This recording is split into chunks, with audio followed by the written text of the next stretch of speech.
Aloha, mud babies, pod people, and inhabitants of the planet Earth. It is I, your tiki leader, Steve Mudflap McGrew.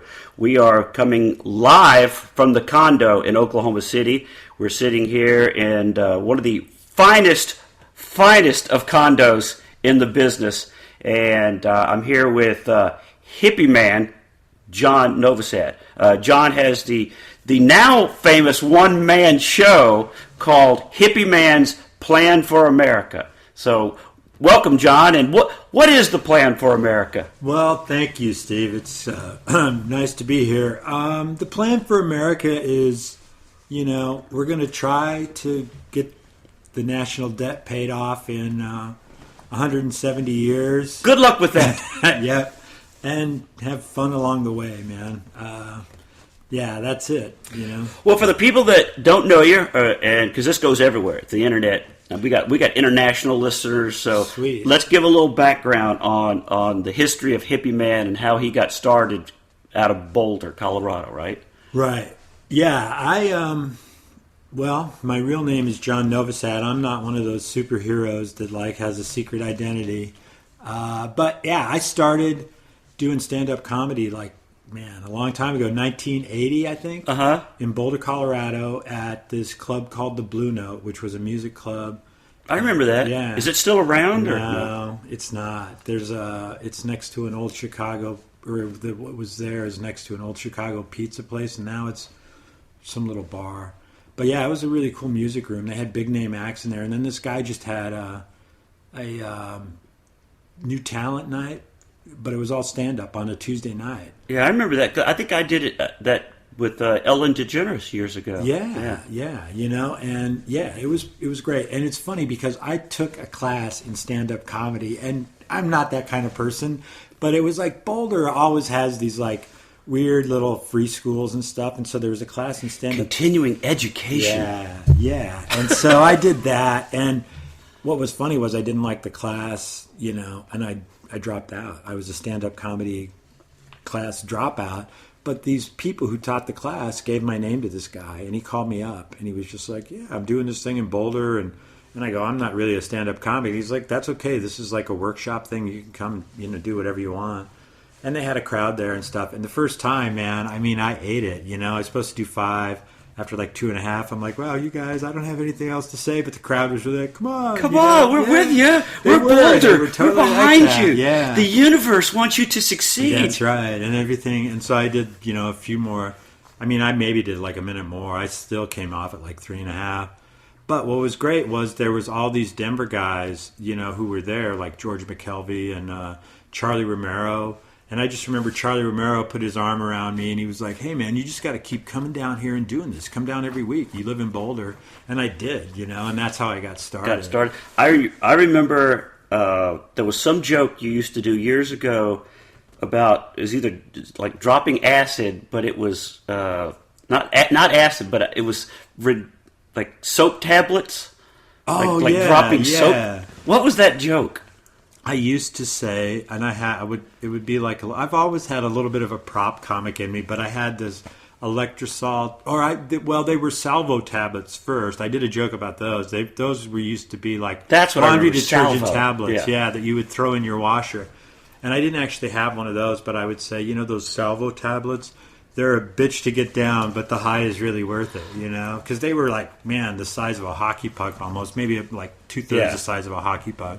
So your act for years has sort of been a little bit of the, hey, I got high. Hey, there's always... right now, I'm tripping so bad that... Mm-hmm. There has been that, and it's funny because I was like John Novosad for years and years, and then it finally evolved into Hippieman. And actually, that's one of the big debates in my life, should I be John Novosad or Hippieman? And every time I think, I'm going to be John Novosad, then I'm like, man... You know what? I'm Hippieman. I got to be Hippieman. Yeah. So. Well, that's the same thing from my radio career. Years I worked stand-up as Steve McGrew, right. And then you do radio as Mudflap, and then everybody knows you as Mudflap. Right. So then people go, well, what do we call you? Do we call you Steve, or do we call you Mudflap? But people remember Mudflap just like they'll remember Hippieman. Yeah. It's that thing you like Larry the Cable Guy, who nobody knows Dan Whitney's real name. Right. It's easier to have that little hook thing and have everybody remember that. But then that locks you into, oh, you're Hippieman. Right. And I've had people say to me, that were in the industry and weren't, just, comedy club customers and stuff. But both times they go, oh, I heard the name Hippieman. And I was like, but you surprised me, So, that's good in a way, but it's also like, I think it does turn people off. And I remember Eddie Brill said this to me years ago, man, he goes, what happens if Hippieman... then he goes, Hippieman hits, but then you have to redefine yourself as Hippieman. And I was like, well, you know what? If Hippieman hits... Then I'm okay with that. Yeah. And for those listening, Eddie Brill books the Letterman. Yeah. Which is over now. Yeah. What do you think of the choice for Letterman? I think it's interesting. We were talking about this, before we started the podcast, and it's like... it's going to be really interesting to see what happens, because there are people who just don't like Colbert because of the character that he plays on the Colbert Report that are conservatives, I think, that just aren't even going to watch Letterman because they think it's going to be the same thing, even though it's not. Even if he changes it, they already don't like him because of years of making fun of conservatism. Yeah. So, but I think he's really funny, and I think the show will be well done and all that. I think it'll be fun to watch. It's going to be interesting to see. I didn't think he would do it, man. I thought he'd stay on Comedy Central. Is it too odd or too obvious that they chose another guy? They didn't even look for a woman to in a world of all guy late night talk show hosts. Right? Wouldn't it have been interesting for them to choose a woman comic to do this? Totally. Yeah. Chelsea Handler was an obvious choice. Whether you like her or not. She's probably the most obvious choice. I don't know who else. That's what I was going to ask you. Who of women comics? Who would you say that might be a good? Yeah, Ellen has the daytime show. I don't know how she'd do at nighttime, but she'd be one that I would consider. Who I think would be good too is Kathleen Madigan, man. Oh yeah, you know. But I'm trying to think of like actual talk show host type people, man. I don't know, Ricky Lake. Welcome back, Ricky Lake. Yeah. Oprah with a late night show. Oh, that would God. be weird. No, not funny enough. No. So what do you think of Fallon?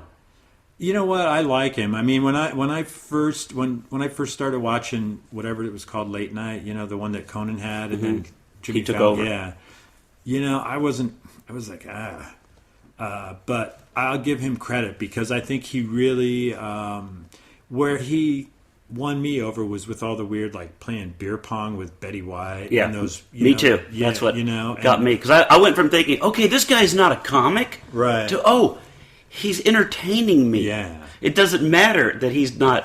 The timing is not like a comic, or he's not doing. He's shooting hoops with a turkey, and he's doing. You're like, okay, I'm amused.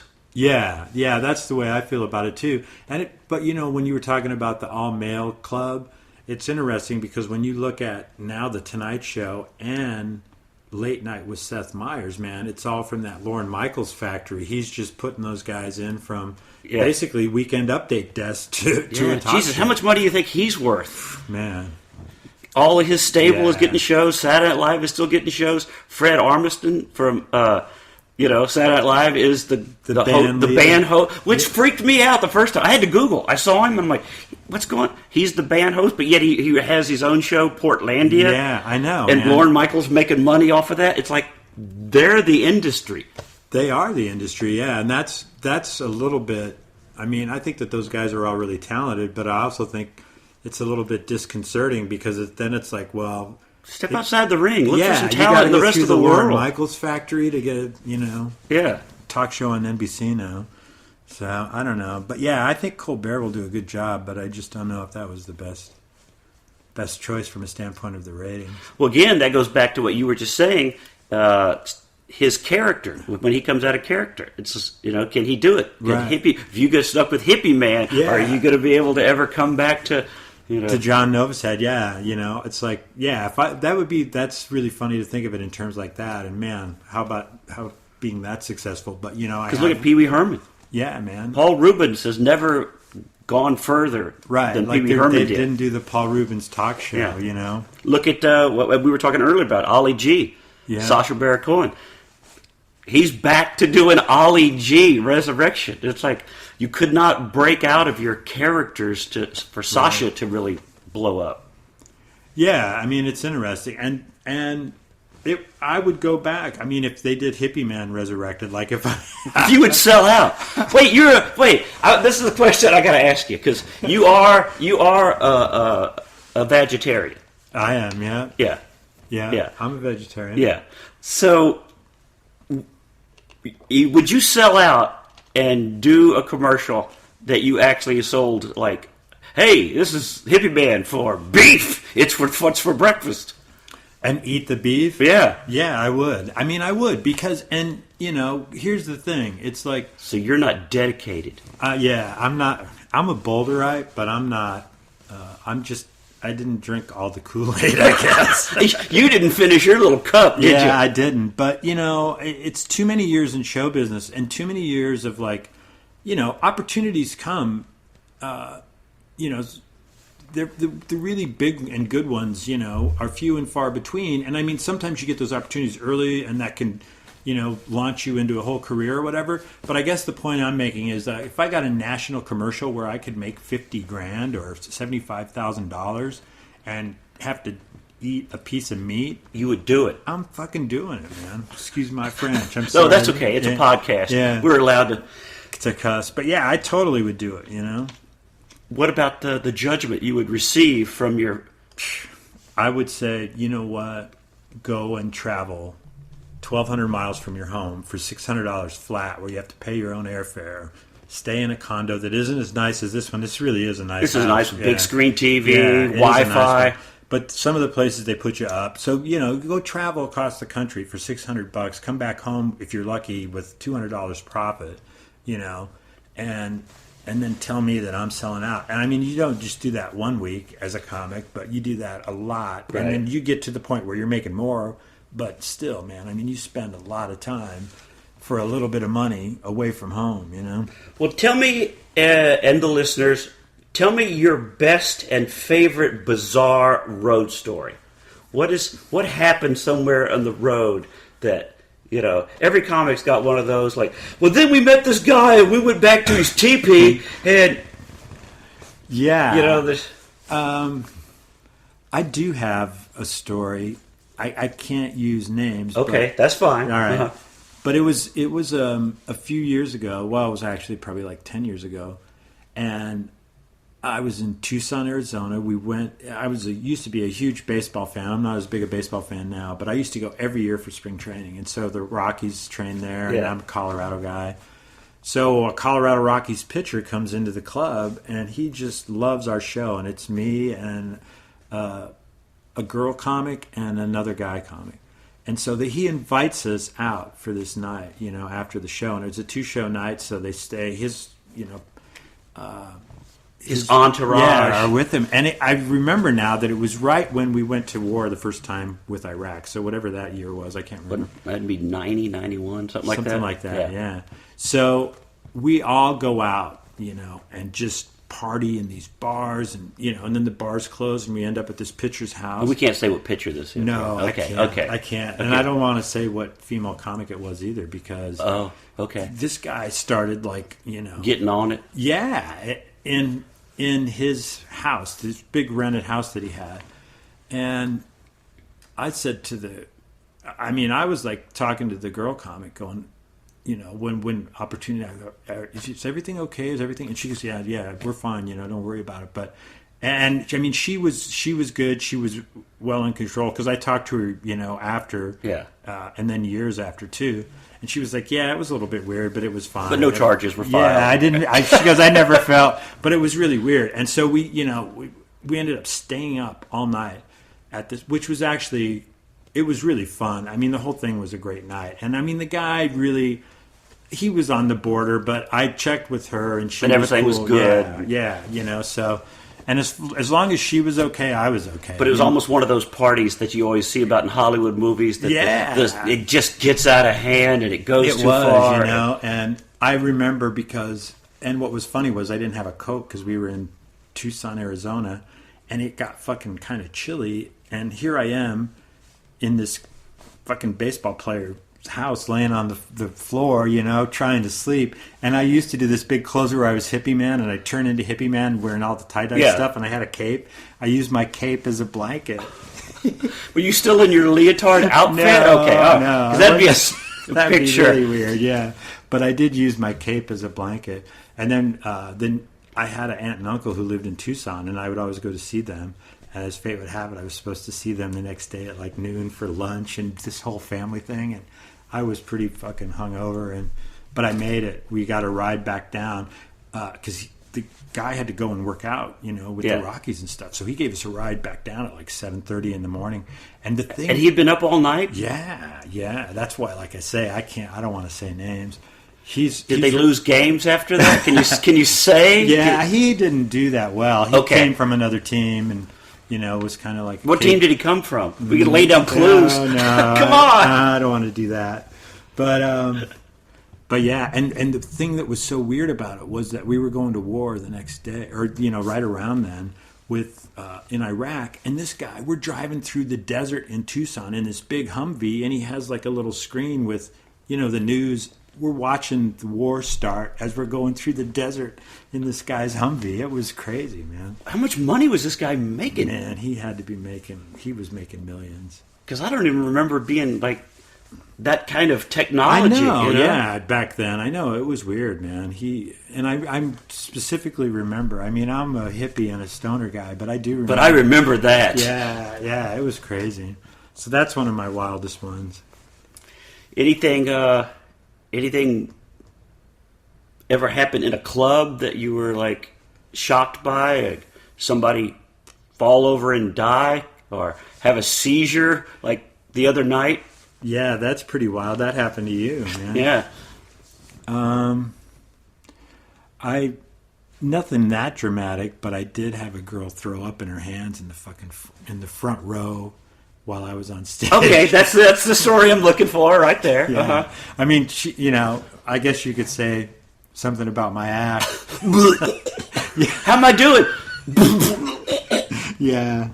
What'd she do? Just sit there? She was hammered. She was really... It was like... I think it was in Deadwood, South Dakota. It's some weird little casino gig where they had a theater... Not a theater, but, a showroom off to the side.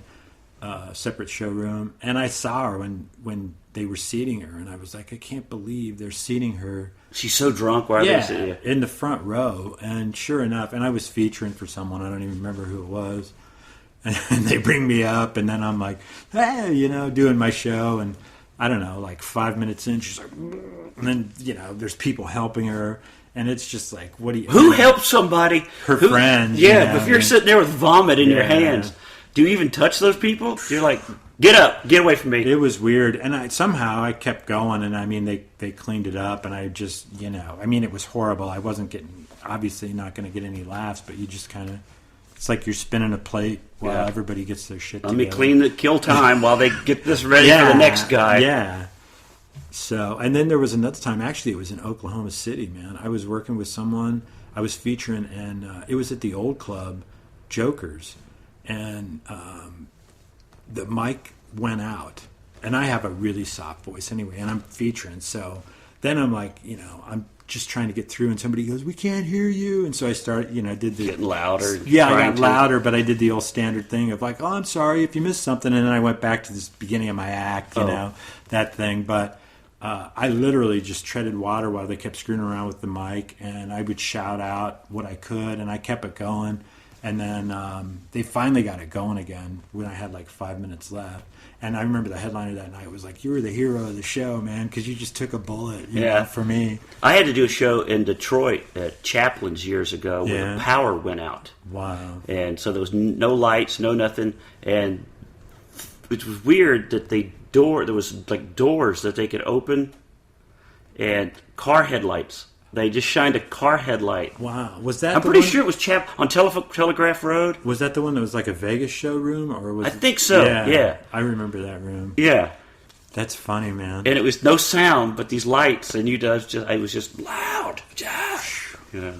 Yeah, that's sometimes hard. You should just call shows, don't you think? Yeah, when you're there's driving no sound, up a there's car, no lights, you've got a car pointed in the... It's like doing a show on Gilligan's Island or something, man. Yeah.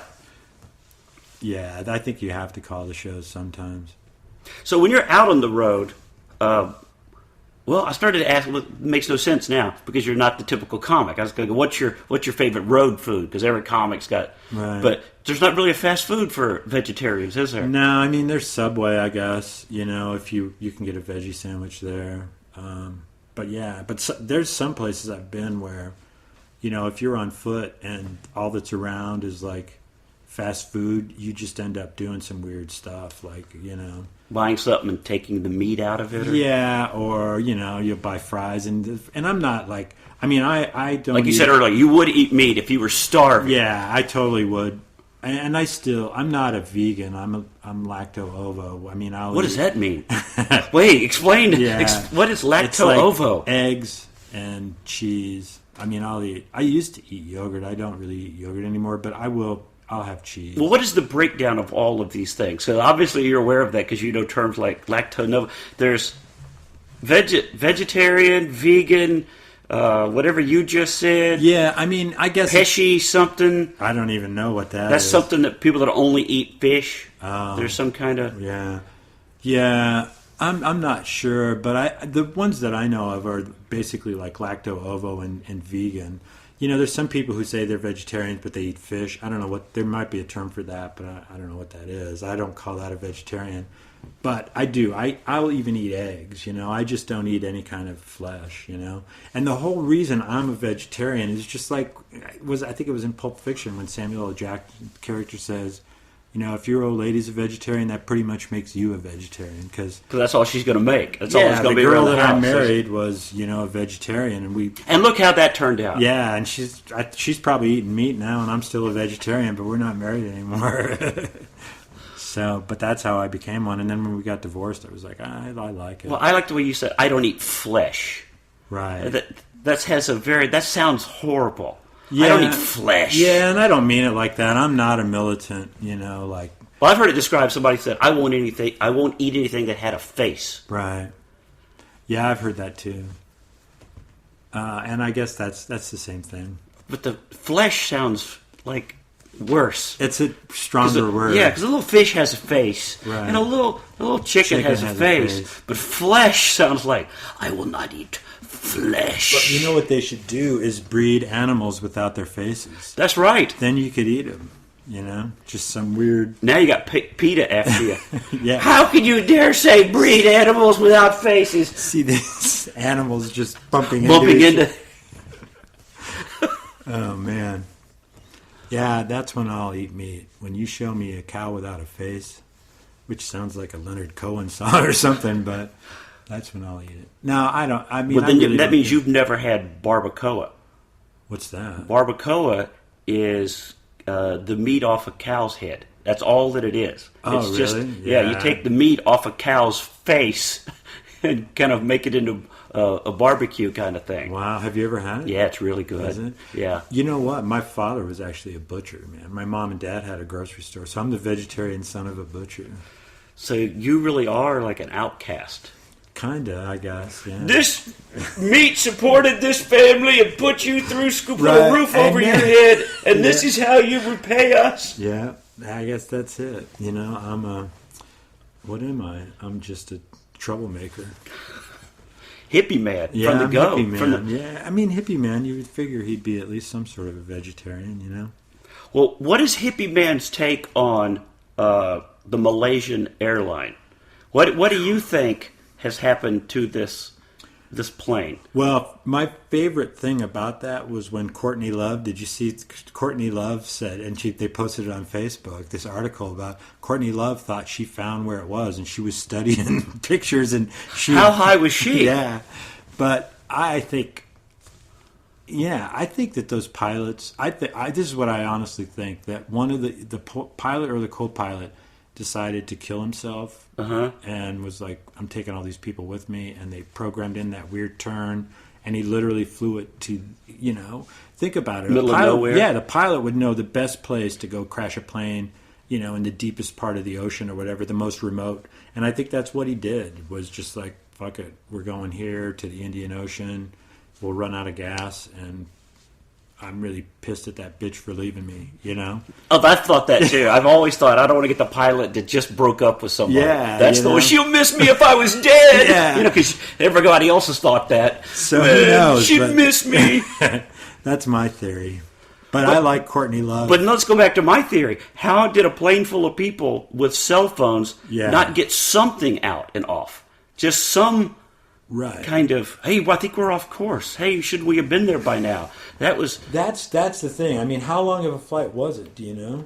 No, they flew for several hours. But I mean, how long was it supposed to be? It was way up. They flew much longer than what the duration of the flight was supposed to be, right? Yeah. So, somebody should have said, at some point, you can't. They all couldn't have had AT&T service and not been able to get a signal. Come on, that's funny. Somebody.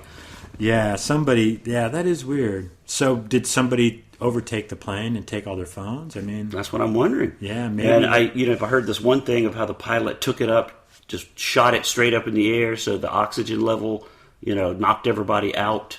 Oh, really? And then brought it back down to it. Oh, and so then they could do it that way. Yeah. Just a couple have you heard people. that theory too? Or? No, I haven't heard. Oh, that there's all kind of. It's just theory. Because I was talking to a guy who is a pilot, international pilot, and he goes, "I don't know what happened because there's so much, safety stuff and satellites and radar and beepers that go off and the engines give out signals that they're working and how do you disappear? Well, and how can you turn off that transponder with just the flip of a switch? It's like, I think... Shouldn't there be a safeguard against that? Yeah, I mean, that's crazy. The other thing is, but I just question, the release of information from the Malaysian government, man, because it's like one day it's this, one day it's that. Yeah. It made a weird left turn. And I saw something last night that just leaked out that one of the pilots tried to make a cell phone call after the turn. Wow. There was not a lot of information about it because they said this had just gotten out. Right. Yeah. The Malaysia, doesn't seem too like. I'm not saying the United States would have been much better, but I do think we'd have gotten more information quicker.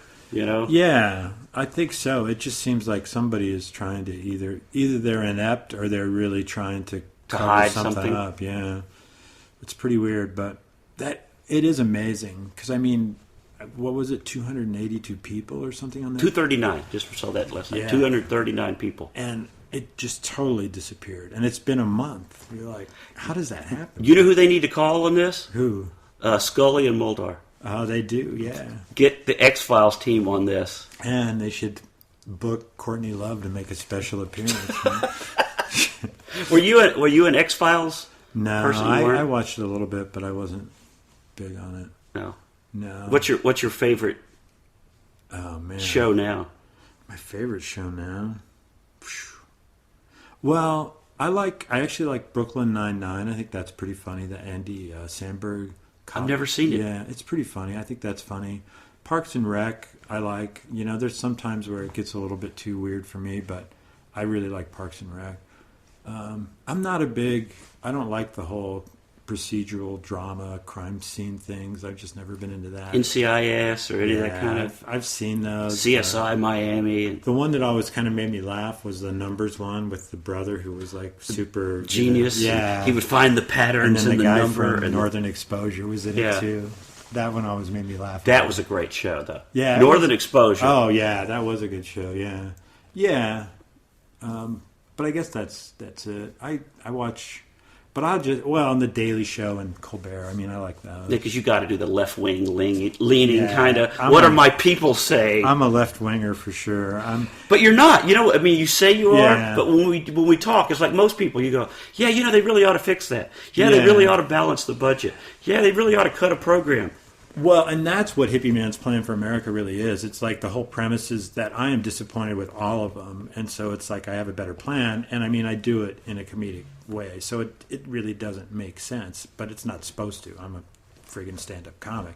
But yeah, I'm not happy with any of them, man. I mean, I'm disappointed with the president and Congress and, even the states. Well, I'll ask you, why do you think that the left side always wants to protect no matter what?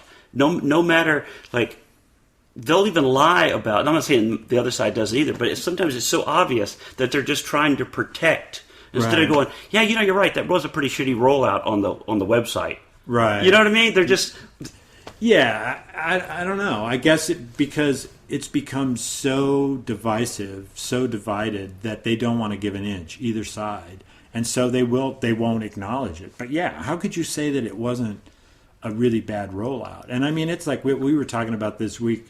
I want Obamacare to work. And I literally, it was a pain in the ass. I finally did actually save some money, I have to say, but it was... But you lost your doctor. Yeah, I mean, yeah. And it's like, and it was a royal pain. It was like a part-time job for a week and a half, for me to do this. And I get it. Hopefully it'll get better. Did you tell the lady that you were talking to, look, I'm one of the people that wants this to work, and it's not. Right. And so how is it going to, be for someone who doesn't? But I do think, I don't know, we'll see what happens. But, I mean, hopefully, 10 years from now, it'll all be just a memory and it really works well and everything else. But who knows, But I can say this, just personally for myself, that I don't always feel like we've got to protect people or whatever, but I don't have a problem with welfare, and I don't have a problem if there's a certain percentage of people that are cheating it. I mean, I'm not saying that I'm in favor of that, but I just look at it, I'd say it this way. It's like, okay, if we're going to put those guidelines in and try to stop, and I totally think that they should be there. But I think that they should be there across the line, and that goes all the way up, to the government contractors and the military and everybody else, because it's not, there's definitely people that are bilking the system, but they're bilking the system all at a bunch of different levels. And I'm saying, let's do what we can to level the playing field, which is... This is part of Hippieman's plan for America. It's weird. It is. It is. But, and I mean, that's really a hard thing to do. But that's really what I think, needs to be done. And I don't know. But in a weird way, I feel, in my own weird, crazy liberal way, I feel okay, a little bit better about somebody milking the welfare system than, some of the other stuff that's going on. Well, why do you think that people don't want to actually fix the system? I mean, from all the way up. But you hear most of America going, hey, we can't afford this. That's not the way I would run. I couldn't run my house like this. If I'm broke, I'm broke. What do you think keeps... Because, people won't even vote for a change. Like, let's vote to get rid of... No, you're going to make kids starve? No, we're not. We're changing one program that doesn't... I think what it is, it's... and I don't know how you can change it, but I guess you could outlaw it. But, like an ex-congressman becomes a spokesperson for some company that, wants to get favors from Congress. Or they go to the media and they get a role. It's like they're all those people that are in Congress and have those jobs around that and all the way through the state houses and all they got to go. Well, I think that you just have to make it harder for them to benefit from having those positions and then using that knowledge and those connections and stuff to basically get a weird job that you get paid to help Monsanto or whoever it is navigate through, the system.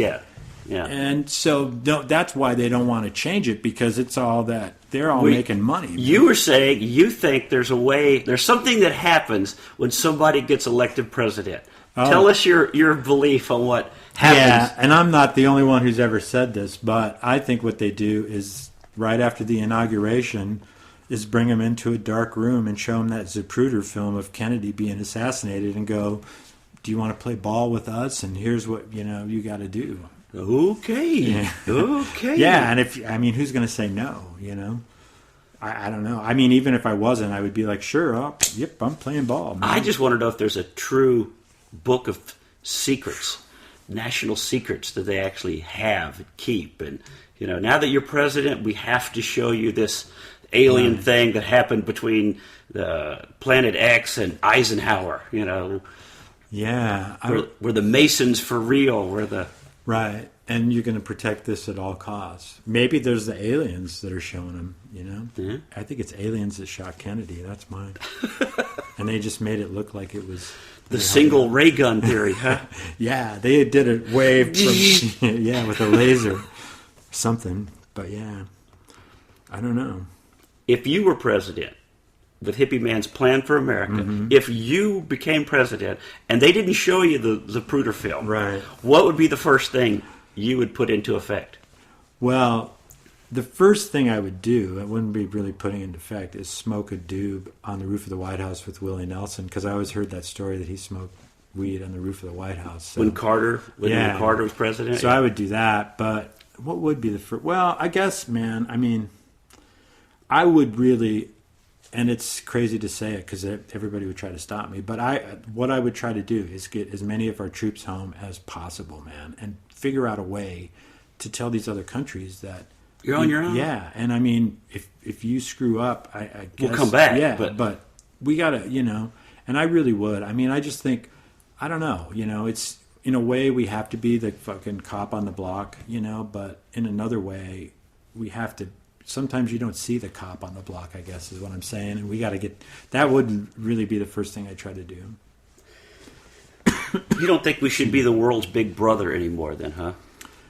I mean, it's a slippery slope because somewhere along the way, if somebody has to be, if it gets out of control, yeah, But it's a tough place to draw the line because I personally don't feel like the second Iraqi war we should have done, but that's just me. Well, that was for oil. Well, yeah, we need oil. You know that plastic bottle you're drinking of right now? Yeah, which I couldn't open earlier. Yeah, that's plastic's made out of oil. Well, and I get it. I mean, I understand it. But I do think that we have to, there has to be war, I guess. Well, this goes back to another question I always give propose to the liberals. Because they always say, we should never done Saddam. Why did we do that? Well, didn't we kind of free a country and women were they got more freedom and gays weren't killed in the street? It's like everything that liberals were for, they're against because Bush did it. Well, do you see what I'm saying? But I guess, yeah, I do see what you're saying. But I guess the question is, and man, I mean, this comes back to something that I've talked to, and this is really cold and callous to say, and people are going to be pissed at me, but I'll say it. It comes back to this thing, and I'm sure somebody coined the term before me, but what is an acceptable mortality rate? You know what I mean? And it's like, yeah, my heart goes out to the people in Iraq that were tortured and killed by Saddam Hussein, and something should be done. But I don't know that, invading the country was something to be done. And did we really? I mean, there's still a lot of chaos over there. And the point is, I guess, that I'm trying to make is that happens all around the world, and it's happening now. And so where do we, again, it comes back to that, If we needed that oil. Well, that's it. But then that's, nobody's calling it that was involved. You know what I mean? Yeah. So, yeah, it's weird. And that's the other thing. It's like, is there a shadow government that's really like all this other stuff is just healthcare and all of that is just a big smokescreen so that they can figure out how to get every nickel out of the oil and what's the next thing after that. Well, doesn't it seem like every time there's some type of scandal or something that's going on, Obama's team finds something that's very magician-like, look over here. Yeah. Hey, equal pay. Why isn't there equal pay? Well, why can't we get an answer about Benghazi? Why isn't there equal pay? But see, can we get an answer about Fast and Furious? On both sides too, though. You know what I mean? There's that's going on both sides. And my question with equal pay, and I know this is going to piss some people off too, but isn't a dollar in this day and age? Like I always hear, women make 70 cents per dollar. That men make. A dollar's a dollar. And if you don't like what they're paying, don't take that job. But then let me ask you this question, though. If it's really like two entry-level positions, at the same exact job, and they're entry-level positions, should a woman make 77 cents? But you can't that's the point. You can't make 77 cents. There's a dollar is a dollar. Right. If they're offering you a salary of $40,000, $140,000, that's what you're making. So that whenever I hear that they're making 77 cents on the not possible. But what I'm saying is that let's say that there's two positions and they're both people, a man and a woman, are qualified, and one pays $40,000 and for the man, and the woman gets $35,000, and it's the exact same job. I mean, I hear what you're saying. If the woman doesn't want to Don't take that job. Isn't that part of what we talked about before, about running a restaurant or whatever? Where these are the rules. This is my company. Don't work for me if you don't like my rules. It goes back to you're forcing me to do something. Yeah, well, I think what it really does get down to is like, because I think if you could prove that the two jobs were exactly the same, then I do think that there is some sort of weird discrimination going on there. But I don't know, obviously, the law. I'm Hippieman. I'm Hippieman. Don't know very many laws at all. And the ones I do know, I break. Yeah, I know the pot laws. And they treat men and women equally. But, yeah, I don't know, man. I think, though, that you do start getting into some weird kind of actually breaking the law. But I think it's also hard to prove that two positions are exactly the same. Yeah, and I will agree with you that I don't know the law or whatever, but I've had it brought up that, that, yes, women might be paid a little less, but then there's the insurance like everything that goes with salaries is included. Right.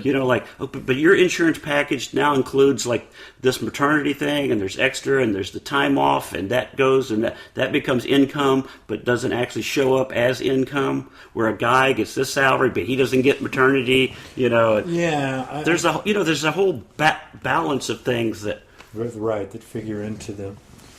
Yeah. Because I never knew that until recently, that part of your, what you get paid is sort of part of your insurance. Like, we don't pay as much, but we cover more. And, there's these whole packages that companies offer you now instead of just, we pay $12 an hour. Yeah, just a flat $12 and you're on your own. Yeah, I don't know. The whole insurance thing is really bizarre. It's just I don't know what the answer is, Hippieman's plan. What's the plan with insurance, dude? You know what it is? We train everybody at grocery stores to do rudimentary health tests. So then you go into the grocery store and you go see, you can get your blood checked, you can get all that while you're shopping. Yeah. I kind of always had the idea that when you go through the X-ray machine at the airport, right. They should point out you have a spot on your lung. Yeah, they could tie it all together and make it more.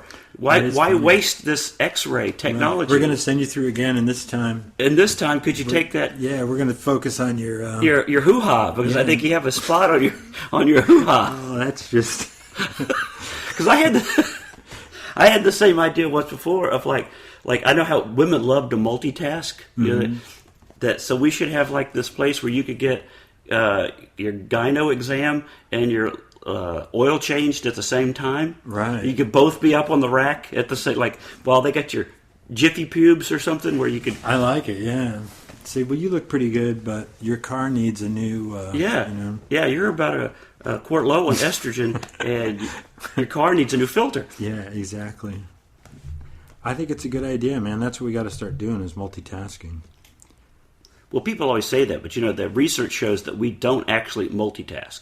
We actually have to stop and do another. It's not like we're not like Windows where things are going at the same time. And that's why research recently that I've read says that we don't do things well anymore. Is because you have to pick something and do it well and focus on that. But if you're trying to do too many things, you kind of half-ass do everything. I think that's what our society has become, man. Western civilization is just, we're half-assing everything and watching our phones and all the screens. I heard some mother say something about no television, it's no screen time now. Because, everything, you can see everything on everything. Yeah, you were complaining the other day about why does a 3-year-old have an iPad? Why is it playing with a toy truck? Yeah, exactly, man. I mean, there's kids. I don't even have a smartphone. There you go. But there's kids that are like 6 years old that can maneuver, through all these screens and stuff. And I guess on one level that's good, but I don't think people take full consideration of the whole thing because they always go, "Well, it's great for their hand-eye coordination." Okay, that's one thing. Right. What about their creativity and their muscles and their cardiovascular? They always just want to. Well, it's great for their hand-eye coordination. Yeah, okay, so they can manipulate a screen with their finger. Yeah. Look at that big finger.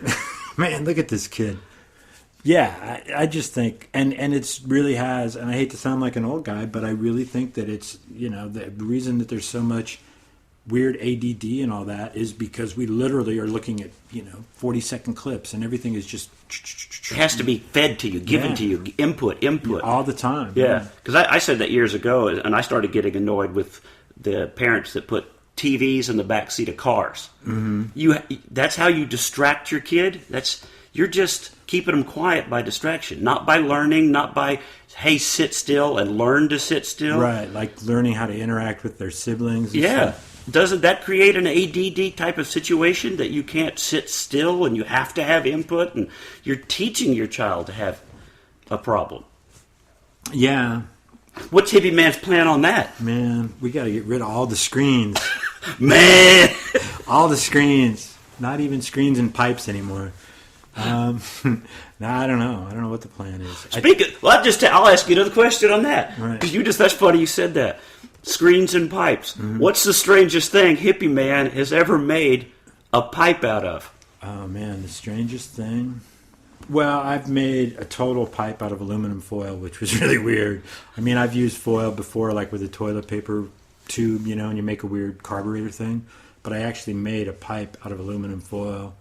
And like an origami kind of thing, where you took foil and folded it like and rolled it, and kind of, yeah. But it looked like a bad Popeye pipe, and it didn't work very well.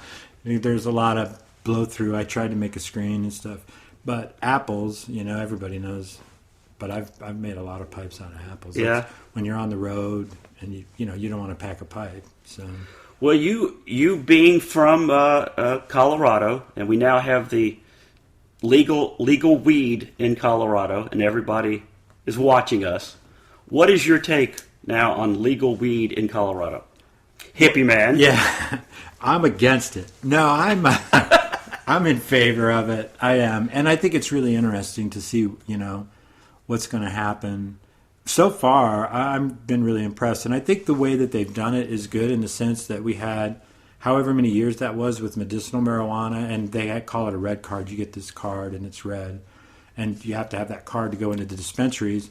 But we had years of that to really kind of refine the system, and now there's the thing that I don't like about it is there is the two-tier system. There's the dispensaries, and then there's the recreational pot shops, and I wish it would all just fall under one roof, and you could somehow give discounts to the patients or whatever. But I think, overall, it's going really well. There's a couple things I wonder about. What happens if a Republican wins in 2016 and they really come down hard? Yeah, because that would be horrible. If they started saying we're going to, enforce the federal laws, I mean, it could get weird. I don't think that's going to happen even if a Republican won. But the other thing that's I think is really weird, and they have to get worked out, is the banking. Like some of these places don't take credit cards because it's a federal offense, banking-wise. So a bank is hesitant to take their money and won't issue credit cards. So listen up, criminals. Yeah. All these pot shops are loaded with cash. Man. I mean, it's a cash. Not all of them. Some of them do, Take EB, take those no, I don't know if they'll welfare take cards? I don't know if they take the welfare cards, but some of them will take credit cards. I just think they need to get that stuff worked out. But isn't it odd? It just dawned on me that what's the card called? I'm not sure if it's EDB or what it's called. But they're like. But it's very close to EPT, which is the pregnancy test. Yeah. So apparently, if you get an EPT positive, you get a card. Maybe so. That'd be a Hippieman's plan for America. I'd be like, these pregnant girls need some cards. Well. Oh man, I made myself laugh.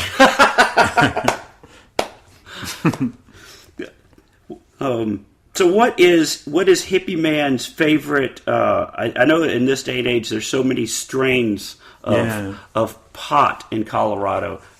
Not doing it myself, I don't know, but I know that they offer all these jars of like you have is this for real? Because I've heard this. Like you have a bad back, this is better for that. You have pain in your knees, this is better for that. Yeah, there's. Is that for real? It is for real, and. I mean, believe me, there's a lot of people who got cards that don't have any kind of, like somebody, I don't know who it was, I wish I could give the comic credit, but there's some comic who goes, I've never seen so many 21-year-olds with bad backs or chronic pain.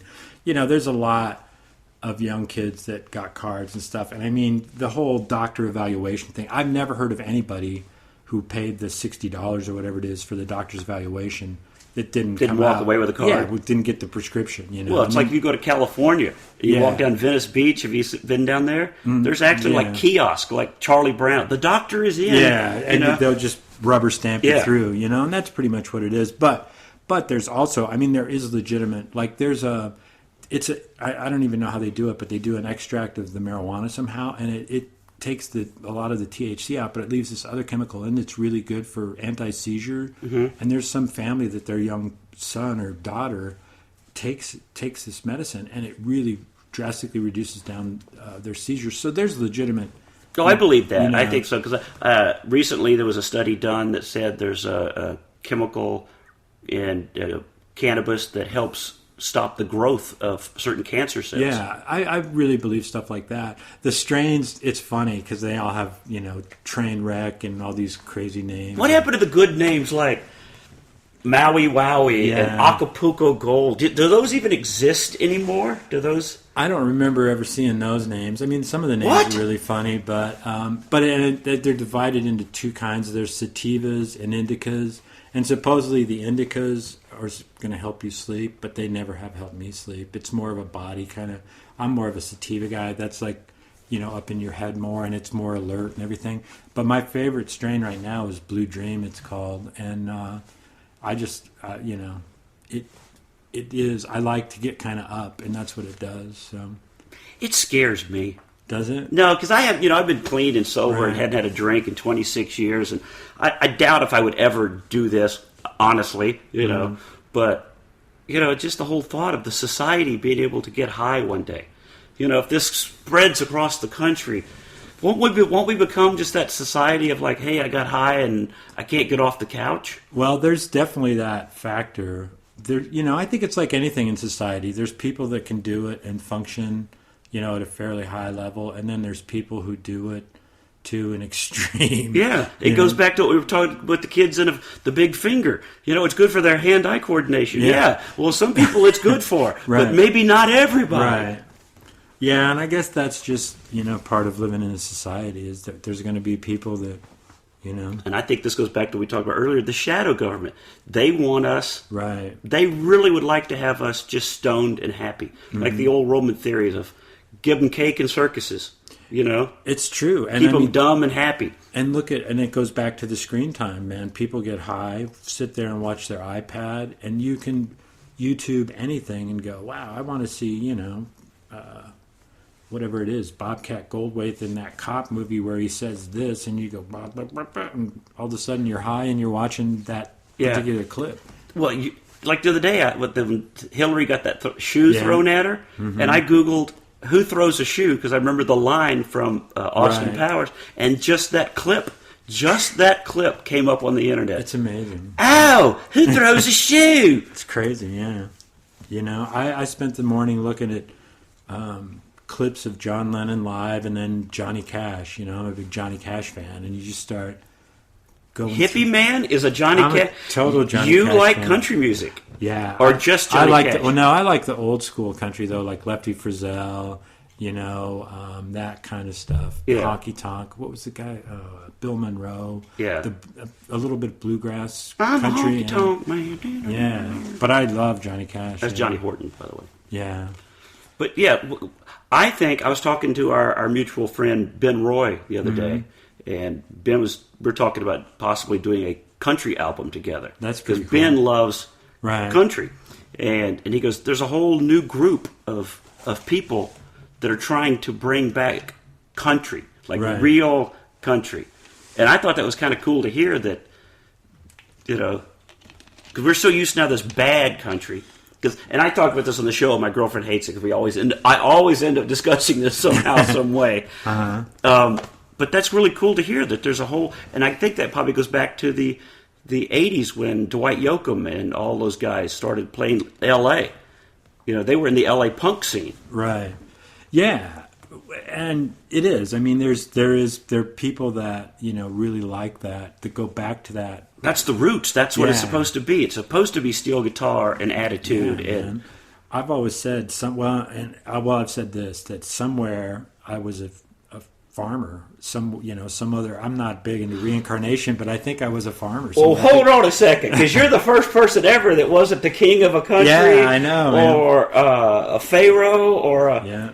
Yeah, I think I was a farmer in a previous life. I do, because and one of my goals in show business is I want to make enough money to buy a farm in Kansas, and I wouldn't live there all the time, and I wouldn't grow anything there. But what I would do is have my friends over and have big acreage and just drink and listen to Lefty Frizzell and, party. I never go around mirrors.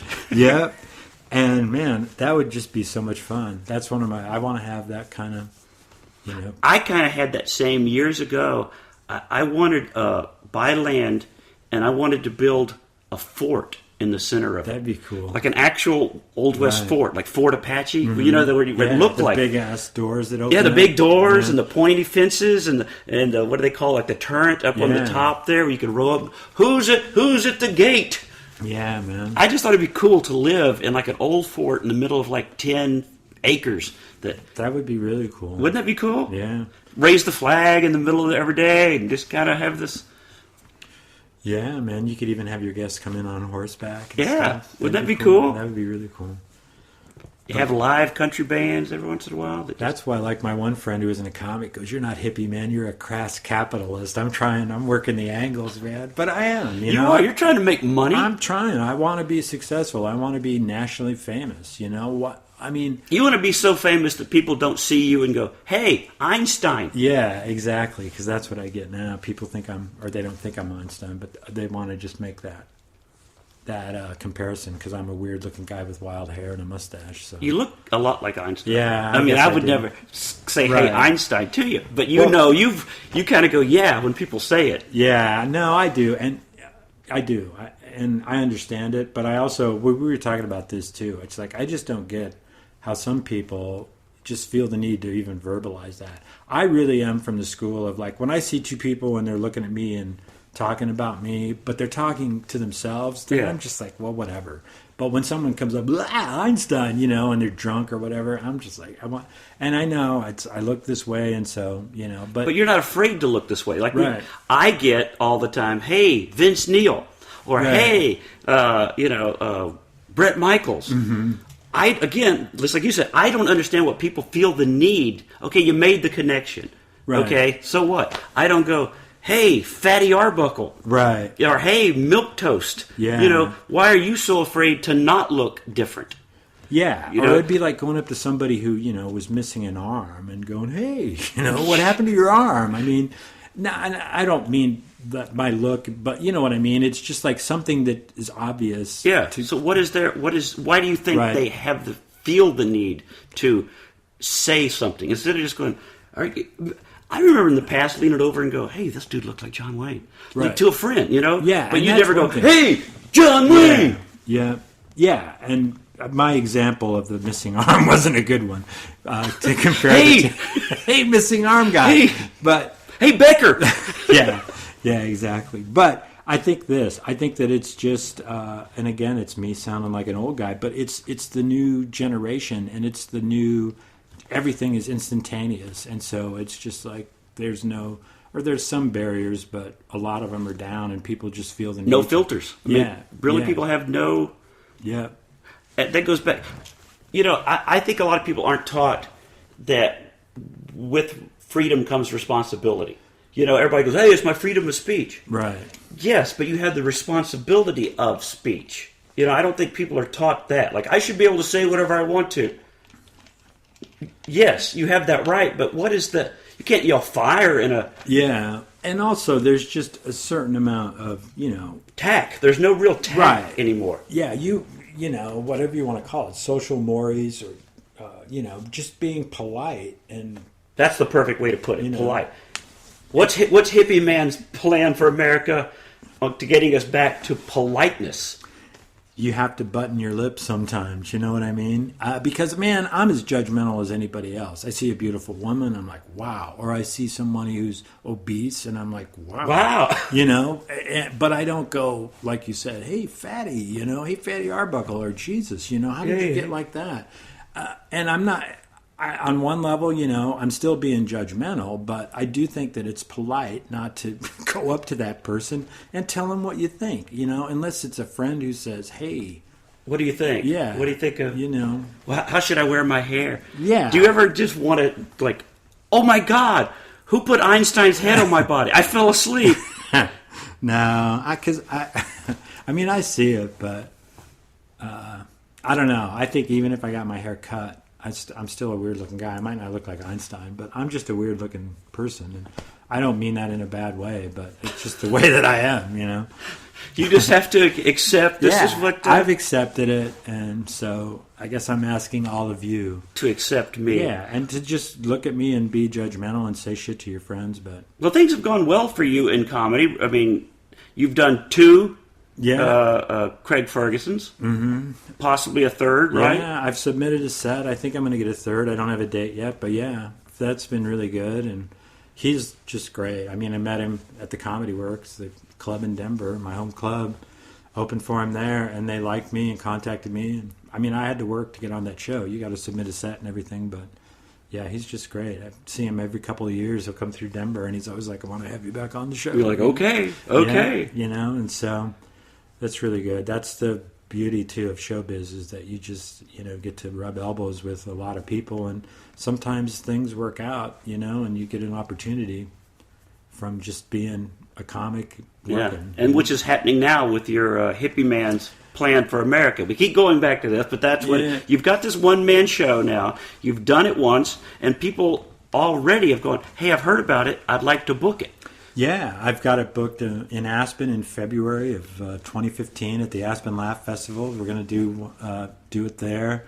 Wendy Curtis at the Comedy Works is going to book it on some what they call wraparound dates. So they bring in the big name acts on like Friday, Saturday, or Thursday, Friday, Saturday, and then they use local comics like me, to headline like a Wednesday, Thursday, or Sunday. Which would be the perfect time to do your one-man show there. Yeah. Well, actually, it's a 3-man show. Yeah, right? I have a musician and, a little bit of sketch in there too. But yeah, it's a great place for me. I'm especially there at the Comedy Works, and Wendy said, you can workshop it a little bit. So, I mean, I've got a pretty good idea of how the show's going to go, but to have that flexibility to go, okay, I'm going to work it out. Yeah, I'm going to work on this section this time, and so that's really exciting because, I've never thought to myself, I want to be the guy traveling doing this one-person show or a couple-person show in theaters and stuff, but again, it's like taking a bite of the burger. If that comes around, that's what I got to do. That's what I got to do. I'll be that guy. And the door now has opened for your show. It so has, and so that's a really run with it. Yeah, it's a really great tangent because it's another way that motivates me as a writer to go, okay, now I'm writing sketches, and I mean I've written sketches before, but I wrote sketches for this show that we did the first time we did Hippieman's Plan for America, and now that's given me an idea for a whole bunch of other things that I want to do and. Yeah, it's really it's exciting. I think I told you this. I don't remember if I did, but I had lunch last week in Vegas with Louis Anderson and another guy, John Christ, who we were all sitting around, and Louis had told me that he goes, I think you should do a one-man show. That's wild. And if you put it together, I'll help you. I'll back it, and we'll get this thing going. But I have no idea what I would do as a one-man show. I've always thought of myself as a stand-up. This is my act. This is what I come out here for an hour and 5 minutes, right. And I make you laugh. I tell jokes. But how you form that into a one-man show? Because Louis was like, well, think about what you do. Think about your persona. You're very middle America. You make everybody. Right. You kind of take that. How do you? I don't know. He goes, well, you need to think about that. Yeah, and like you said, you stumbled into yours. You have no idea. You kind of went, oh, I guess I could do this. And you see the pieces fall into place. Yeah, that's it, and it's, for me, I had done Hippieman's Plan for America as a segment of my act. So there's some jokes and stuff there that I did take from stand-up and put it in this show. But there's a whole, I wrote like probably 25 or 30 minutes of stuff that I've never done and be really hard to do in a club, I mean, I'm working with an overhead projector, so on some of it. And I mean, I know a lot of comics who wouldn't care, but I also know comics who'd be like, what the hell is this guy bringing an overhead projector in to do a 10-minute set? Carrot Top? Yeah, you know. So, I mean, it's hard to prepare for stuff like that. And I wrote a whole bunch of PowerPoint stuff, you know. But, yeah, as far as, like, getting back to what it is, it's weird. You just have to... I did stumble onto it, and then it was like, okay, now I've got to feel... And I'm excited about that from the standpoint of I've got this core that I can work with and expand. But I think Louis' idea is a great idea, and you do just need to kind of figure out... Well, that's what I'll do. I'll throw it out. I'll throw it out to the universe. There you Isn't go. that what you're supposed to do That's in Boulder? what we do in Boulder all the time, Throw it out to man. the universe. Yeah. And I'll throw it out to the listeners. If anybody, has an idea, or, you've seen my act, these people that have seen the act, go, well, here's what I think the angle you ought to... Because a lot of people, like you said, you take a piece of your act, like you did, and it blows up. Right. What section or what attitude should I take? I'm putting that out to the podcast universe. Man, I'm sure you're going to find out, too. There'll be some good... Somebody will come back. Well, we made it to the hour through the end of the show here. All right. Well, thanks for having me on. It was really fun. Yeah. No, let's tell people before we go, how do they get a hold of you? Hippieman.com, Hippieman.com. You can reach me there. And on Facebook, it's Facebook.com/hippiecomic. And, man, I have a Twitter account that I don't use. Matter of fact, I looked up your Twitter, and you haven't posted since January. Yeah, so you should follow me, Hippieman's Plan, because it's real easy to follow me. And you're not annoying. You won't be annoying people I'm not with bugging tweets. people, but I am going to start tweeting again. I really am. As soon as you get a smartphone. I'm going to, yeah. And then I guess won't be Hippieman anymore once I have it. No, I could still be Hippieman with a smartphone. You get a tie-dye case for it. Yeah, there you go. That's what I need to do. So that's what you need to sell after your Hippieman's Plan for America. There you go. Tie-dye phone cases, tie-dye. Market it to the yuppies, but they want find your inner hippie. Yeah, there you go, man. All that tie-dyed, like you say, tie-dyed phone cases. What other stuff? There has to be a tie-dyed tablet. Oh, yeah. Get on the internet, Google tie-dye promotional products, and you'll find all of that stuff. And there's the burger again, man. Take a bite of the burger, dude. Take a bite of the tie-dyed burger. All right. Well, thanks for doing the show. I appreciate it. Yeah. And, guys, you always know how to find us on the internet. Remasculate. I've got the Twitter, Steve McGrew at Twitter, Steve McGrew on Facebook. Google Mudflap and send me all your Mudflap pictures and items and anything with a Mudflap girl on it. I'm very impressed. That's cool. Because that's a good marketing tool. It's already out there. Mudflap things are everywhere. See, and when you get your one-person show, you could have big giant Mudflap girl. or a Mudflap with like the name of the couple. Very cool. I like it. So, all right, guys. We'll see you next week. Hopefully. God bless America. Go listen to some Oak Ridge Boys. We bid you adieu.